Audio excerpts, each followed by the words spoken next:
영국의 수상을 지냈던 위스턴 처칠이라고 하는 사람이 있죠. 그분이 영국과 독일과의 사이에서 치열한 전투가 있었습니다. 그 전투를 승리한 날이 1940년 9월 15일입니다.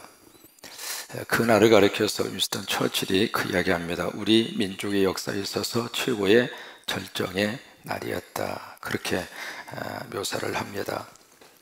그 당시 이제 독일군이 엄청나게 막강한 공군기와 폭격기로 무차별적으로 영국을 퍼붓는 공격을 감행을 하게 되는데, 영국의 입장으로서는 이것을 어떻게 막아낼 만한 방어 시스템이, 그리고 거기에 대응할 만한 군사적인 장비가 전혀 아무것도 없는 상태로 무방비 그런 상태에서 영국은 독일로부터 그 공격을 받고 있었습니다.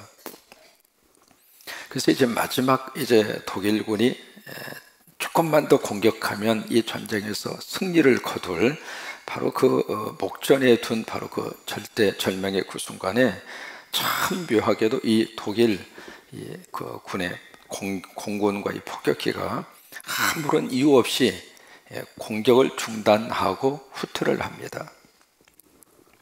그 당시에 영국의 군 최고 사령관이 다우닝이라고 하는 사람이 그때 영국군 총사령관이었습니다. 그 장군이 그런 고백을 해요. 이것은 하나님의 특별한 개입으로 역사의 흐름을 바꾸어 놓으신 엄청난 사건이었다. 그렇게밖에는 해석할 수 있는 길이 아무것도 없는 거예요. 파죽지세로 몰고 와서 이제 마지막 공격하면 독일군이 이기는데, 아니 100% 이겨놓은 싸움인데 무슨 이유에서 갑자기 독일군이 후퇴를 결정하고 후퇴를 했을까? 하나님의 개입의 역사라고 하는 거예요. 그것 외에는 설명할 수 있는 길이 없다는 거예요. 그러면 이것이 우연하게 일어난 사건이었을까? 어떻게 하다 보니까 그런 역사들이 일어난 것인가? 아니에요. 그 배후에 뭐가 있었는가? 영국의 성도들이 위기를 당한 그 나라를 위해서 간절히 기도했습니다. 여러분, 모든 세계사의 역사 속에 하나님의 개입의 역사의 배후에는 성도들의 기도가 있습니다. 기도하는 그 민족과 기도하는 성도들의 그 기도를 하나님은 들으셔요. 눈을 지으신 이가 어찌 보지 아니하시며 귀를 만드신 이가 어찌 듣지 아니하시겠는가? 하나님은 보고 계시고 하나님은 들으신다, 그 말이에요.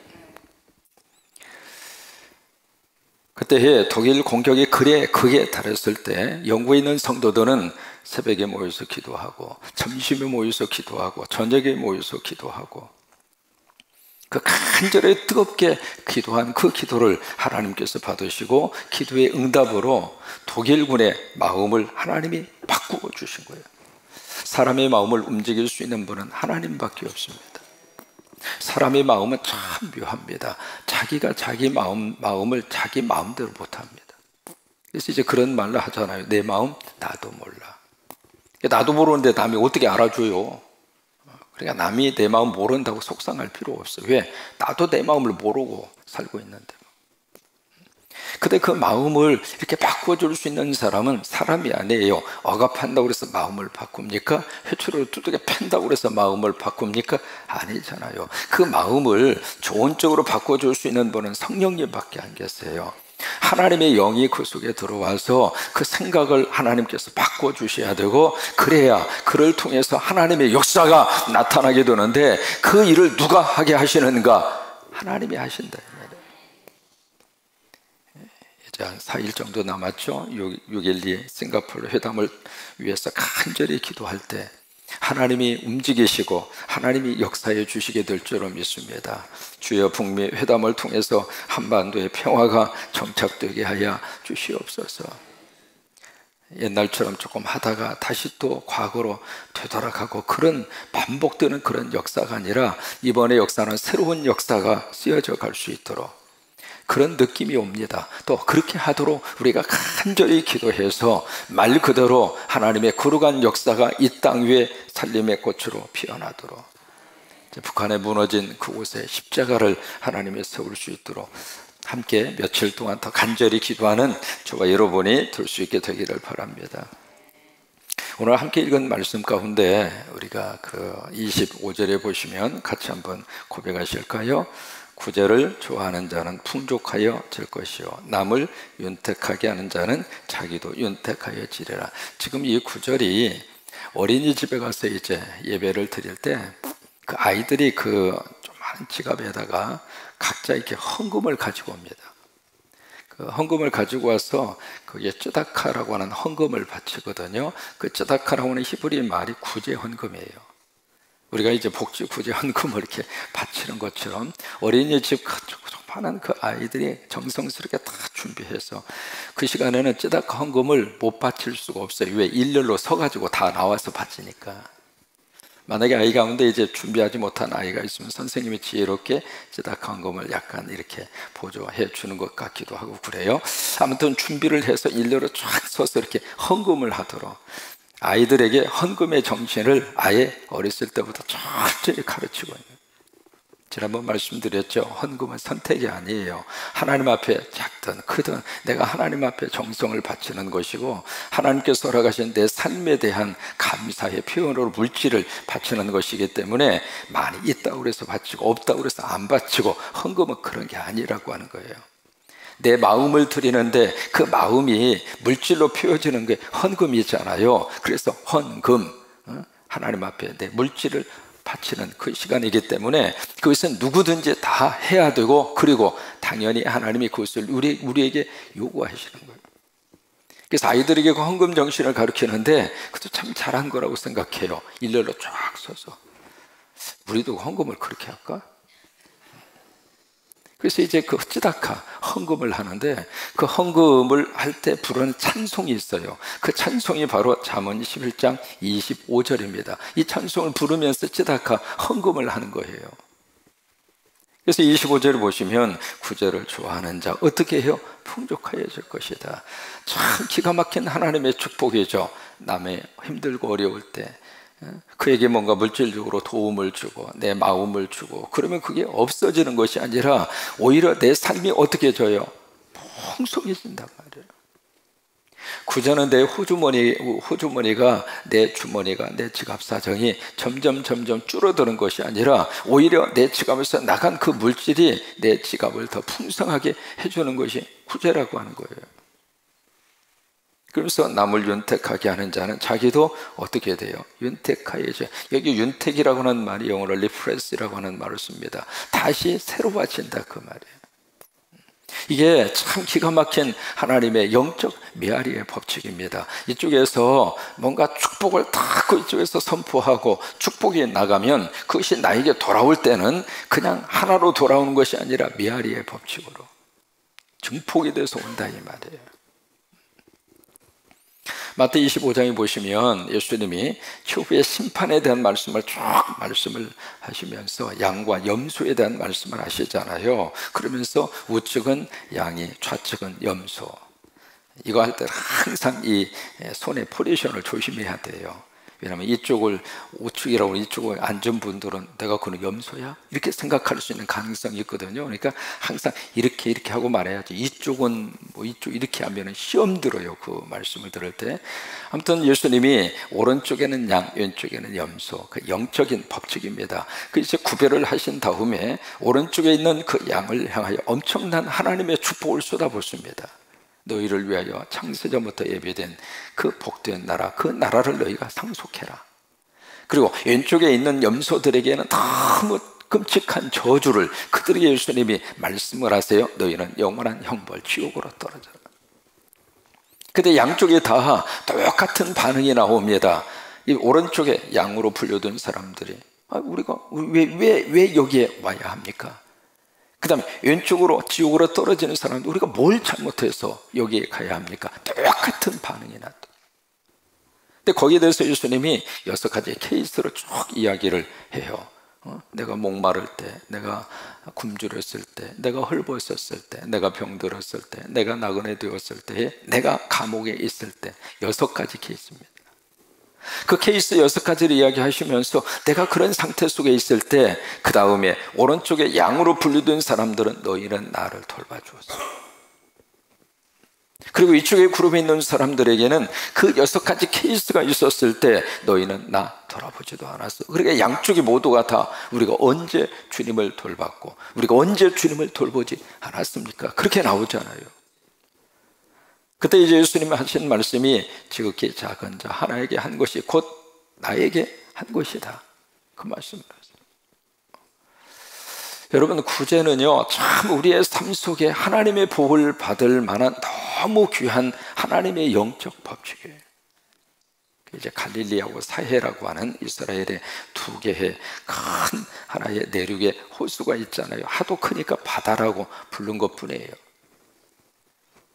그래서 이제 갈릴리 바다, 성경에서는 여러 가지로 표현을 하잖아요. 기네세라, 호숫가라 그렇게 부르기도 하고, 또는 갈릴리 바다라 그렇게 부르기도 하고.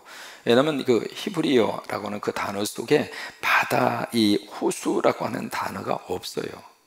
그래서 그것을 표현할 때 그 물이 많은 장소를 바다라고 표현하는 거예요. 그 언어 자체가. 그래서 이제 바다라고 하는 말이 그래서 이제 나오게 된 것이거든요. 또 하나는 물이 하도 없는 땅이기 때문에 조그마한 도랑도 엄청나게 크게 보이는 거예요.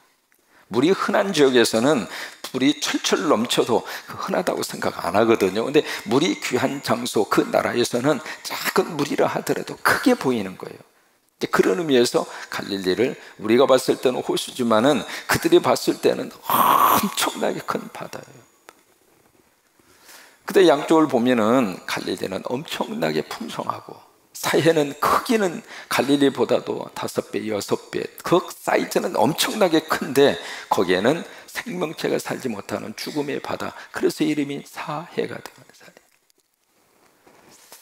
그래서 사해에 가시면은 염분 농도가 한 15에서 16%입니다. 일반 바다보다도 엄청나게 염분 농도가 높아요. 그래서 사람이 이렇게 가면은 몸이 둥둥 뜹니다. 둥둥 뜨는데 처음에 이제 가면서 꼭 가이드가 당부하는 말이 있습니다. 절대로 여기서는 몸부림치지 말으라고. 왜냐하면 사람이 이렇게 들어가면 들어갈수록 몸이 잘 이렇게 뜨니까 가만히 있어야 되는데 막 손을 젓고 발을 막 저어요. 그러면 이게 마치 허공에서 막 허우적대는 것처럼, 그러다가 힘이 빠져서 죽어요. 그래서 사이에 가가지고 돌아가신 분들이 참 많아요. 그중에 이제 한 분이 계시는데 같은 노예 안에 있었거든요. 근데 목사님 키 크세요. 근데 이 목사님이 얼마나 법에 대해서 너무 정확하게, 그리고 너무 많이 아셔가지고 회의만 하면은 그 목사님 일어나면 10분 이상 발언을 하셔야 돼. 모든 것들이 다 법은 이렇고 저기고. 그래서 이 목사님만 일어나시면 모든 노의원들이 전부 다 아이고 저 양반 또 시작하네, 한두 번 해야지, 맨날 회의 때마다 법을 가지고 그러시니까. 그러더니 이 목사님이 성지순례 가셨는데 세상에 사해를 가셔서 그냥 천국 가버렸어.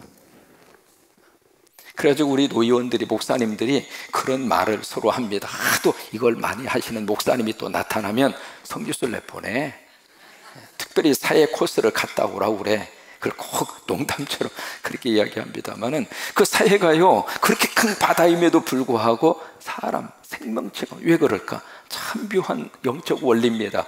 갈릴리는 끊임없이 남에게 퍼주는 거예요. 퍼주면 없어지는 것 같은데 없어지는 것이 아니라 새로운 곳으로 채워주세요. 여러분, 냉장고에 있는 거 자꾸 퍼서 날려야지, 냉장고에 있는 거 쌓아놓으면 어떻게 돼요? 상당히 고상한 냄새가 나죠. 먹을 게 풍족하게 쌓여있으니까 얼마나 좋은 냄새가 펄펄 나죠. 자꾸 줘야 돼. 주어야 새 걸 먹어요. 안 좋고 쌓아놓으면 썩은 것만 먹는 거예요. 그러니까 이게 놀라운 하나님의 영적인 법칙이에요. 물질도 그러고, 그리고 이 세상에 내가 필요한 모든 것들도 마찬가지입니다. 여러분, 옷 딱 보셔서 안 입는 거 있으면 자꾸 주세요. 주어야 내가 새 옷을 입어요.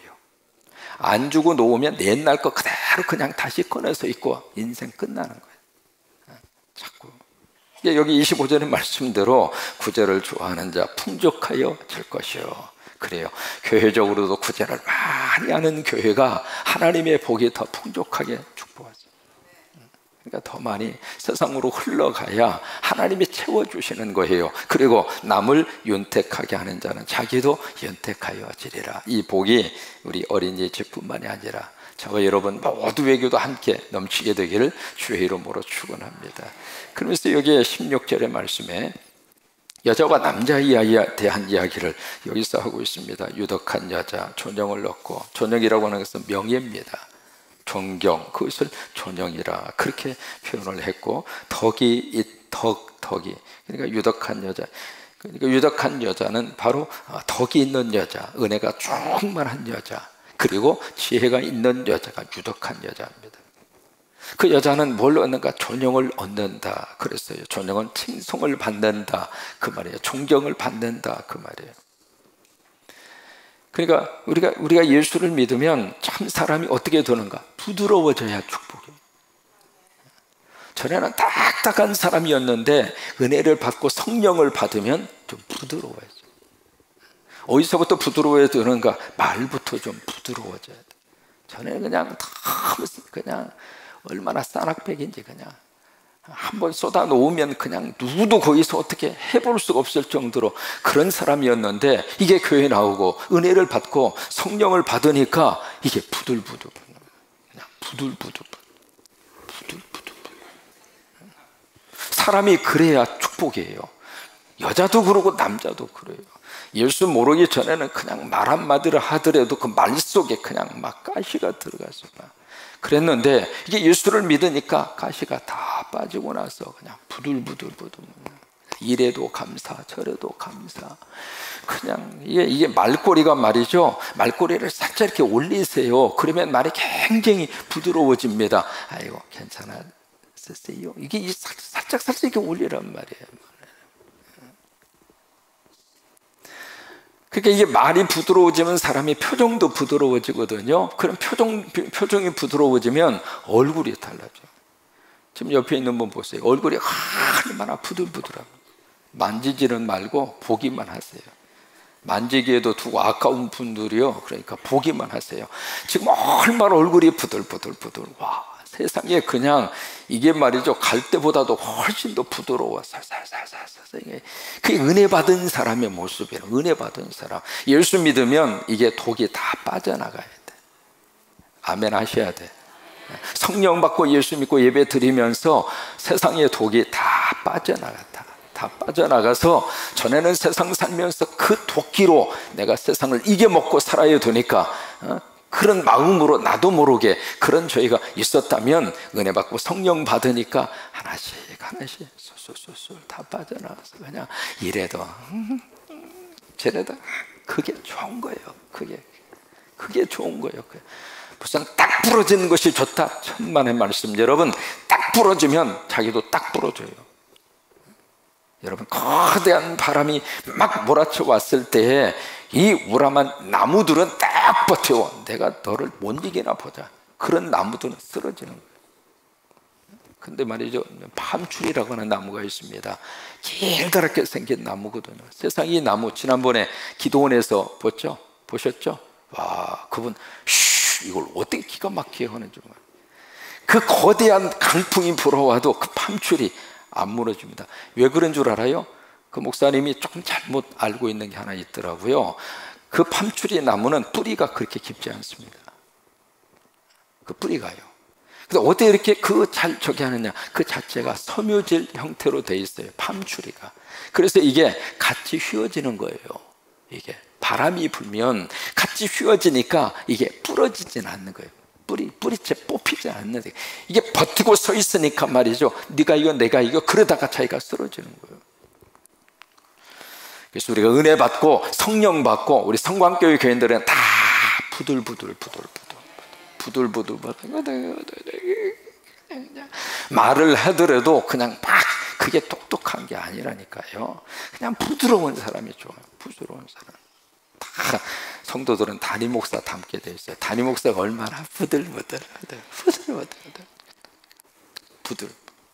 사람. 유덕한 여자가 그런 여자예요. 그러면서 그 유덕한 여자, 그 부드럽고 존경을 받는다 그 말이에요. 그 다음에 근면한 남자, 부지런한 남자는 뭘 얻어요? 재물을 얻는다 그 말이에요. 부지런한 남자, 여기 억척스러운 남자는 재물을 모은다 그 말이에요.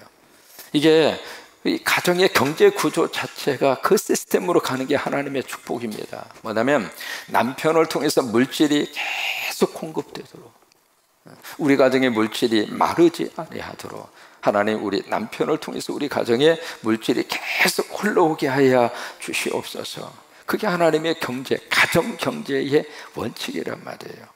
여러분, 이런 좋은 가정이 우리 성광에 속한 모든 성도들의 가정이 되시기를 주의 이름으로 축원합니다. 첫째는 구제 문제. 그래요, 많이 구제하는 사람. 24절에 그렇게 말씀하잖아요. 흩어 구제하여도 더 부하게 되는 일이 있나니. 막 퍼주고 막 아낌없이 막 이렇게 구제했는데도 더 하나님이 더 복을 주시더라 이 말이에요. 그게 24절이잖아요. 근데 24절 뒷부분에 보시면 과도히 아껴도 가난하게 될 뿐이니라. 안 먹고 안 쓰고 막 아껴서 그냥 내 것만 챙기면서 그냥 그것이 내 재산이라고 생각했는데 나중에 지나놓고 보니까 남은 것이 없는 거예요. 그러면서 25절 구제 좋아하는 자 풍족하여질 것이고 남을 윤택하게 하는 자는 자기도 윤택하여 지리라. 그래요. 우리 어린이집에 찌다카라고 하는 그 귀한 헌금의 정신, 그걸 통해서 우리 어린이집 이름으로 아프리카나 그 어떤 지역에 우리 아이들을 위한 시설 하나가 잘 이렇게 세워졌으면 좋겠어요. 그래서 성광 어린이집 이름으로 북한에다가 타가소를 하나 세우시든지, 세울 의향이 있으면 제가 루트 다 가르쳐 드리겠습니다. 지금도 가슴속에 너무 감격스러운 거예요. 거기 이제 타가소의 건축을 완성하고 그리고 쭉 돌아보면서 그 동네에서 낮은 선봉에서 최고로 최신식으로 지어준 거예요. 중국에서 자재를 다 갖다가 변기도 다 아주 그냥 기가 막힌 걸로. 근데 그 큰 건물을 짓는데 이게 평수로 지금 잘 기억이 안 납니다. 굉장히 큰 평수거든요. 거기 200명 이상 사람이 거기 가서 생활할 수 있을 정도로 교실도 굉장히 많이 지었어요. 근데 그 큰 건물을 지어내는데 얼마 가지고 드는가? 5만 불 지원했을 때 그렇게 나온 거예요. 우리 어린이집 열심히 찌다카 한 거 많이 모으세요, 원장님. 복권은 사지 말고 그걸 해서 우리 어린이집 이름으로 그 좋은 구제 열매들이 나타날 수 있기를 바라고, 또 오늘 16절에 있는 말씀대로 유덕한 여자는 존영을 얻고 근면한 남자는 재물을 얻느니라. 이 축복이 우리 가운데 충만하시기를 주의 이름으로 축원합니다. 우리 16절 같이 한번 고백합니다. 유덕한 여자는 존영을 얻고 근면한 남자는 재물을 얻느니라. 25절 시작. 구제를 좋아하는 자는 풍족하여 질 것이요 남을 윤택하게 하는 자는 자기도 윤택하여 지리라. 한 번만 더 고백합니다. 16절 유덕한 여자는 존영을 얻고 근면한 남자는 재물을 얻느니라. 25절 구제를 좋아하는 자는 풍족하여 질 것이요 남을 윤택하게 하는 자는 자기도 윤택하여 지리라. 아멘. 아멘.